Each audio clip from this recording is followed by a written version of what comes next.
सरकार और supreme court की मिली भगत से देश के दलित, पिछड़े, आदिवासी, अल्पसंख्यक समाज के ऊपर लगातार जुल्म बढ़ रहा है। एक तरफ हमारा सर्वोच्च न्यायालय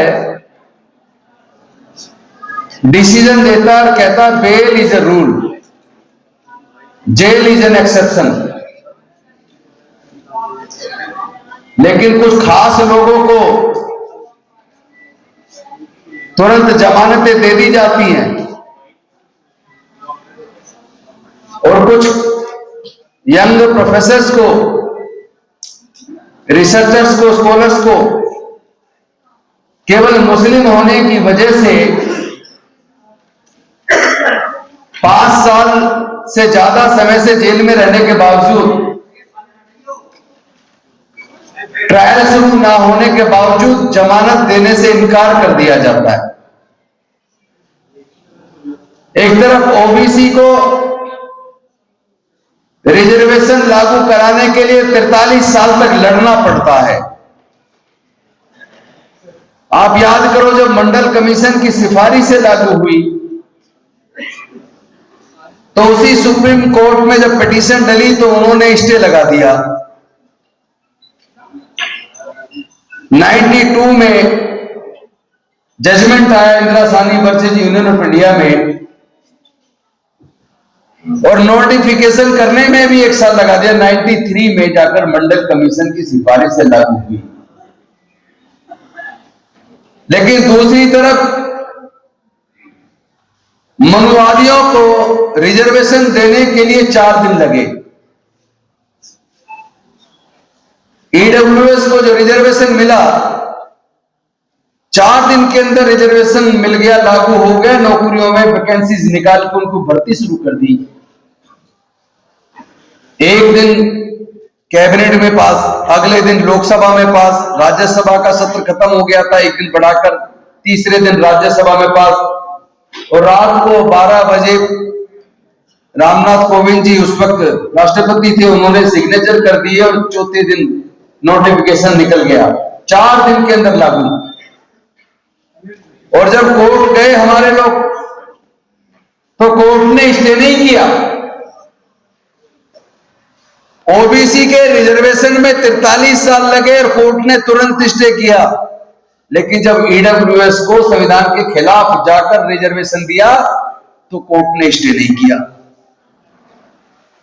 और ज्यादातर मामले में जब कोई पिटीशन आती है तो सुप्रीम कोर्ट स्टे नहीं देता, हाई कोर्ट स्टे नहीं देता। वो कहता है कि पहले स्टेट को अपना जवाब दाखिल करने दो। लेकिन जब बात यूजीसी के रेगुलेशन, आप सबको पता होगा, रोहित वेमुला की माताजी और पायल तडवी की माताजी कोर्ट गई थी, चूंकि उनकी संस्थानिक हत्या हुई, और 1 नहीं 2 नहीं, सैकड़ों संस्थानिक हत्याएं हुई। पूरे देश में उस पर आंदोलन छिड़ा और उनकी माताजी की पिटीशन पे सुप्रीम कोर्ट ने एक कमेटी बनाई। आदरणीय दिग्विजय सिंह जी उसके चेयरमैन थे। उस कमेटी की रिकमेंडेशंस आई। उसके बाद यूनिवर्सिटी ग्रांट कमीशन ने रेगुलेशंस को नोटिफाई किया 13 जनवरी 2026 को। हमें यहां यह समझना पड़ेगा कि बहुत बड़ा साजिश इस देश के साथ भी चल रहा है, इस देश के मूल निवासियों के साथ भी चल रहा है। 20 तारीख तक, 1 सप्ताह तक इस मुद्दे पे कुछ नहीं, कोई धरना प्रदर्शन नहीं, कोई शोर नहीं, नोटिफिकेशन हो जाने के बावजूद। लेकिन उत्तर प्रदेश के अंदर अभी मुक्तेश्वरानंद सरस्वती और योगी जी के बीच के झगड़े को लोगों की अटेंशन डाइवर्ट करने के लिए, जिसको आप मुख्य मीडिया समझते हैं, उसको दूसरा काम दिया कि अब तुम रोज इस पे डिबेट करा रहे हो, अभी मुक्तेश्वरानंद वाले मुद्दे पर, इसको छोड़ दो, इससे हमें नुकसान हो रहा है। अब तुम एक काम करो, एक नया मुद्दा दे रहे हैं, तुम इस पे शुरू हो जाओ। तो जहां पूरे देश में कोई बड़े धरने प्रदर्शन नहीं चल रहे थे, वहां पूरे देश के सारे मुख्य मीडिया चैनलों ने डिबेट शुरू करवा दी। यूनिवर्सिटी ग्रांट कमीशन के रेगुलेशन जो नोटिफाई हुए उसके बारे में, और कहना शुरू किया इसमें तो समाज बढ़ जाएगा, इसका तो दुरुपयोग होगा, इसमें तो सो कॉल्ड अपर कास्ट लोगों के खिलाफ इस कानून का मिसयूज होगा। रोज रोज 2-2, 3-3 डिबेट सारे टीवी चैनल पर शुरू हो गई और अभी मुक्तेश्वरानंद वाली मुद्दा खत्म। लेकिन हमारे लोग ही तो इन मीडिया चैनलों को देखते हैं। मैं इतने साल से कह रहा हूं कि ये मुख्य मीडिया चैनल जिनको कहा जाता है, ये कोई मीडिया चैनल नहीं है, ये बीजेपी के लिए काम करने वाले, बीजेपी के लिए नैरेटिव बनाने वाले लोग हैं। आप इनको देखना बंद करिए। और मजे की बात देखिए, जब ये मैटर सुप्रीम कोर्ट में गया, जिस सुप्रीम कोर्ट की डायरेक्शन पे ये कमेटी बनी, जिस सुप्रीम कोर्ट की डायरेक्शन पर कमेटी के रिकमेंडेशन से ये रेगुलेशन नोटिफाई हुए, उसी सुप्रीम कोर्ट ने उस यूजीसी के नोटिफिकेशन को स्टे कर दिया। और आप जानते हैं क्या ग्राउंड ली स्टे करने के लिए? 2 ग्राउंड ली। एक तो उन्होंने कहा कि इसके दुरुपयोग की संभावना है, दूसरा उन्होंने कहा कि इससे समाज बंट जाएगा। तो भाई मैं पूछना चाहता हूं, ये समाज क्या हमने बांटा? क्या ये मनुस्मृति हमने बनाई? क्या समाज को 4 वर्ण में हमने बांटा? क्या 6743 जातियों में समाज को हमने बांटा? तो ये सुप्रीम कोर्ट को जवाब देना चाहिए। फर्जी ग्राउंड मत बनाइए स्टे करने की। इससे कोई समाज बंटने वाला नहीं था, बल्कि जो लोग छात्रों को, खासतौर पर SC, ST, OBC माइनॉरिटी के छात्रों को प्रताड़ित करते हैं, हायर एजुकेशनल इंस्टीट्यूशंस के अंदर उनको इंटरव्यू में, वाइवा में फेल करते हैं, उनको NFS करते हैं, जानबूझकर बच्चों को फेल करते हैं, जातिगत टिप्पणी करते हैं। ऐसे उत्पीड़न के कामों को रोकने के लिए यह नोटिफिकेशन आया था। और वैसे भी यह नोटिफिकेशन केवल शेड्यूल्ड कास्ट, शेड्यूल्ड ट्राइब या OBC के लिए नहीं था। इसमें तो EWS तो सारे जनरल कैटेगरी वाले लोग भी तो सारे कवर हो रहे थे। इसमें विकलांगता भी कवर हो रही थी। ये सेक्स के आधार पर, कास्ट के आधार पर, रीजन के आधार पर, लैंग्वेज के आधार पर, डिसेबिलिटी के आधार पर, EWS के आधार पर, किसी भी आधार पर अगर किसी के साथ पक्षपात होता है तो वो कमेटी जांच करके टाइम बाउंड रिपोर्ट जमा करेगी। तो इसमें कहां पक्ष की बात आ गई? इसमें कहां किसी के खिलाफ दुरुपयोग की बात आ गई? दूसरी बात, अगर ये मान ले कि कोई भी अगर कानून बनता है या कोई भी रेगुलेशन आता है तो उसका दुरुपयोग हो सकता है। क्या दुरुपयोग होने की संभावना मात्र पर क्या आप इस देश के सारे कानूनों को सुप्रीम कोर्ट रद्द कर देगी क्या? हमारी इसी सुप्रीम कोर्ट की एक नहीं, ऐसे 50 जजमेंट है, हाई कोर्ट की अनेकों जजमेंट है, जिस जजमेंट के अंदर खुद कोर्ट कहती है कि कितने ही एनकाउंटर फेक हो रहे हैं। और यही कोर्ट कहती है कि बहुत सारे बेकसूर लोगों पे मुकदमा बना के जेल में रखा हुआ है। यही कोर्ट कहती है दहेज उत्पीड़न के मामले ज्यादातर फर्जी है, इस कानून का दुरुपयोग हो रहा है। अरे भाई, केवल इस संदेश है कि कानून का दुरुपयोग हो रहा है, कानून बनाना थोड़ी ना बंद कर दोगे। जब पहले से कानून में प्रोविजन है कि कोई अगर कानून का दुरुपयोग करके झूठा मुकदमा बनाता है तो झूठा मुकदमा बनाने वाले के खिलाफ फॉल्स इंप्लीकेशन का केस दर्ज के उसको सजा दो, कानून को थोड़ी ना रद्द कर दोगे। तो सर्वोच्च न्यायालय की दोनों ग्राउंड बिल्कुल वाजिब नहीं है, बल्कि एक तरीके से भारत की दलित, पिछड़े, आदिवासी, वंचित लोग के साथ, गरीब लोगों के साथ धोखा है। तो मैं कहना चाहता हूं कि यह साजिश का पर्दाफाश आपको करना पड़ेगा। एक मुद्दे से आपका ध्यान भटकाते हैं, दूसरा मुद्दा दे देते हैं, दूसरे से भटकाते हैं, तीसरा मुद्दा दे देते हैं। तो आप इनके चक्कर में, चक्रव्यूह में फंसे रहोगे क्या? क्योंकि इन्होंने जो ठेकेदारी दी है ना आपको धर्म की रक्षा करने की, आप जितने भी लोग हैं हमारे समाज के SC, ST, OBC के, इनके अनेकों ऐसी भी जातियां SC की और ST, OBC में है जो जातियां खुद अंधविश्वास, पाखंडवाद में फंसी हुई है। उनके बच्चों से शिक्षा को महंगा करके शिक्षा छीन ली गई है, लेकिन उनकी आंखें नहीं खुल रही। जितने पीएसयूज बने थे सारे पीएसयूज बेच करके आपकी नौकरी के अवसर खत्म कर दिए। आपकी आंखें नहीं खुल रही।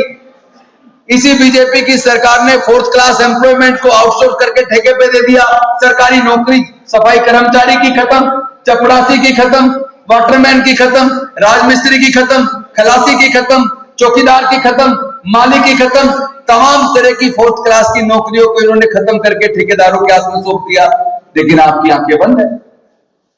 दुख की बात यह है कि हमारे लोग अंधविश्वास पाखंडवाद में इस हद तक ग्रसित है कि यही सरकार, भाजपा की सरकार, धीरे धीरे धीरे धीरे आपके बच्चों के गर्दन को रेत रही है, एक एक करके मार रही है। लेकिन आपकी आंखें नहीं खुल रही, क्योंकि आपके आंखों पे धर्म का जो चश्मा लगाकर आपको धर्म रूपी अफीम चटा दी है। और आप उसी अफीम को चाट कर, जिस प्रकार में मुझे याद आता है जब मैं छोटा था, मैं देखता था कि जो वर्किंग साइट होती थी वहां पे महिलाएं क्या करती थी, काम करते हुए काम में डिस्टर्ब ना हो तो वो क्या करती थी कि 2 बांस में ऐसे एक रस्सी बांधकर और उस पे एक चादर बांधती थी और अपने बच्चे को अफीम चटाकर उस चादर में सुला देती थी। बच्चा सुबह से शाम तक सोता रहता था, माँ अपने काम में लगी रहती थी। इसलिए बच्चे को भूख भी लगती होगी लेकिन रोता नहीं। सुबह से शाम तक बच्चा क्यों सोया हुआ है? क्योंकि उसको अफीम चटाई हुई है। ये इस देश के गरीब मजदूर की हालत रही है। तो जिस तरह गरीब महिलाएं हमारी बच्चे को अफीम चटाकर सुबह से शाम तक सुला दिया करती थी ताकि हमारा काम डिस्टर्ब ना हो, उसी प्रकार ये जो देश के दलित, पिछड़े, आदिवासी, वंचित वर्ग की नौकरी छीन रहे हैं, उनसे शिक्षा छीन रहे हैं, उनसे रोजगार छीन रहे हैं। मनरेगा में जो 100 दिन की रोजगार की गारंटी दी थी उसको भी छीन लिया। उसके बाद भी आप चुप हैं, चूंकि आपको उसी तरह जिस तरह गरीब माँ बच्चे को अफीम चटा के सुला देती है, उसी तरह तुम्हें धर्म की अफीम चटा कर सुला दिया है। तुम्हारे बच्चों का कत्ल हो रहा है, तुम्हारे बच्चे यूनिवर्सिटीज में सुसाइड कर रहे हैं, तुम्हारे बच्चों का रोज उत्पीड़न हो रहा है। आपको पता है 2019 से 2021 के बीच 35,000 बच्चों ने, छात्रों ने सुसाइड किया। हमने इस बात की बारीकी से जांच की कि ये जो 35,000 बच्चों ने सुसाइड किया ये किस वर्ग के? पता लगा 95% SC, ST, OBC माइनॉरिटी के। हमने पता किया सुसाइड का कारण क्या है, तो सुसाइड के 2 कारण निकल के आए। पहला कारण SC, ST, OBC माइनॉरिटी के बच्चों को जानबूझकर उनको वाइवा में नंबर कम दिए जाते हैं, इंटरनल एग्जाम में फेल कर दिया जाता है, इंटरव्यूज में फेल कर दिया जाता है, NFS कर दिया जाता है, साथ में जातिगत जो शब्द इस्तेमाल करके भी डिमोरलाइज किया जाता है, नाना प्रकार से प्रताड़ित किया जाता है। तो बच्चे डिप्रेशन में आ जाते हैं और डिप्रेशन में आ जाते हैं तो या तो सुसाइड कर लेते हैं या कॉलेज छोड़ देते हैं। अभी अभी एक डाटा आया है, उस डाटा में SC, ST, OBC के बहुत भारी मात्रा में बच्चों ने स्कूल, कॉलेज छोड़ दिए। मैंने उसकी भी जांच की तो आपको जान के ताजुब होगा, उसमें 98% ड्रॉप आउट जो है कॉलेज छोड़ने वाले, हायर एजुकेशन छोड़ने वाले SC, ST, OBC के लोग हैं। और उसमें भी 60% से ज्यादा OBC के बच्चे हैं। पता है आपको क्यों छोड़ रहे हैं पढ़ाई? वो या तो उत्पीड़न के परेशान होकर या उनको जो फेल कर दिया जा रहा है उस वजह से। एक और तीसरा कारण भी निकल के आया हमारी जांच में। तीसरा कारण यह है कि पहले तो एडमिशन से पहले कोचिंग के ऊपर 2-3 लाख रुपए खर्च करो और उसके बाद जब बच्चा पास कर लेता है, इंटरनल एग्जाम पास हो जाता है, उसका एडमिशन होता है। एडमिशन में इन्होंने पढ़ाई का खर्चा ऐसा कर दिया, चाहे लॉ कॉलेज में हो, चाहे इंजीनियरिंग कॉलेज में हो, चाहे मेडिकल कॉलेज में हो, चाहे मैनेजमेंट कॉलेज में हो, एक डिग्री करने के लिए 15 लाख से 50 लाख रुपया सरकारी इंजीनियरिंग कॉलेज में, सरकारी मेडिकल कॉलेज में, सरकारी लॉ कॉलेज में, सरकारी मैनेजमेंट कॉलेज में खर्च आता है।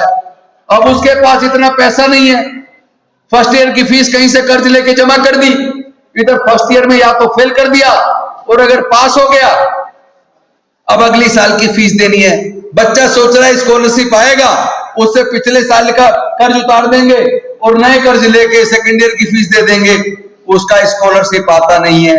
फर्स्ट ईयर में जो कर्ज लिया था वो कर्ज उतरता नहीं है। एक तरफ कर्ज का बोझ चढ़ रहा है और दूसरी तरफ सेकेंड ईयर की फीस जमा करनी है, फीस का पैसा नहीं है। बच्चा परेशान हो जाता है, डिप्रेशन में चला जाता है। एक तरफ माँ बाप के चेहरे को देख के उसको दर्द पैदा होता है, दूसरी तरफ फीस का इंतजाम नहीं हो रहा, फीस जमा नहीं कर पा रहा, तो वो बच्चा क्या होता है, परेशान होके या तो कॉलेज छोड़ देता है या फिर सुसाइड कर लेता है। ये 3 मुख्य कारण हैं हमारे SC ST OBC के बच्चों के बीच में कॉलेज छोड़ के चले जाना या सुसाइड कर लेना। और ऐसे हालात में ये सरकार आपके बच्चों का जो उत्पीड़न हो रहा है उसको, अटेंशन को डाइवर्ट करने के लिए ये आपके बीच में रोज कोई ना कोई नया मुद्दा ला देती है। आप उस मुद्दे में उलझे रहते हैं। असली मुद्दों से ध्यान भटकाने की बहुत बड़ी साजिश है और उसी के तहत वो लोग इतने पावरफुल हो गए आपकी हमारी कमजोरी की वजह से। क्योंकि पहले तो आप एक चीज तय कर लो, पहले एक बात तय कर लो, 85 से वार और 15% से प्यार, ये नहीं चलेगा। 15% से प्यार और 85% पे वार, ये नहीं चलेगा। इसके लिए लड़ने की तैयारी करो। इन लोगों ने आज इनका मनोबल इतना बढ़ गया, क्योंकि मुख्य मीडिया जितना सारा मनुवादी है, सारा इनके फेवर में नैरेटिव सेट करने में लगा रहता है, सारा बीजेपी के फेवर में नैरेटिव सेट करने लगता है। सरकार से कभी सवाल नहीं पूछता, विपक्ष से सवाल पूछता है, विपक्ष से सवाल पूछता है। और आपके मुद्दे तो कभी वहां चर्चा में आते ही नहीं। कभी महंगाई पे कोई चर्चा नहीं, कभी बेरोजगारी पे कोई चर्चा नहीं, शिक्षा महंगे होने पे कोई चर्चा नहीं, सुसाइड, बच्चों की सुसाइड पे कोई चर्चा नहीं, कॉलेज से ड्रॉप आउट पे कोई चर्चा नहीं। चर्चा जब भी होगी तो हिंदू मुसलमान पे। और आप लोग भी खुश होकर उस टीवी चैनल को खोल के बैठे रहते हैं और आप भी बहुत बढ़िया वो बन जाते हैं मुसलमान के खिलाफ, हिंदू राष्ट्र, हिंदू राष्ट्र। अरे भैया, हिंदू राष्ट्र का मतलब समझ लीजिए मनुस्मृति का आना, और मनुस्मृति का मतलब है इस देश का शूद्र और इस देश का अछूत वो खत्म हो जाएगा, तबाह हो जाएगा। कितने मुश्किल से डॉक्टर बाबा साहब अम्बेडकर, ज्योतिबा फूले, साहू महाराज और न जाने कितने हमारे महापुरुषों ने कुर्बानी देकर हमारे और आपके पढ़ने का रास्ता खोला, हमारे आपका नौकरी का रास्ता खोला। उस रास्ते को ये लोग एक एक करके बंद करते जा रहे हैं। सारे PSU बेच के, सारी नौकरियां खत्म करके, शिक्षा को महंगा करके, सारे ही तो रास्ते आपके बंद कर दिए, लेकिन आपकी तो आंखें खुलने का नाम ही नहीं ले रही।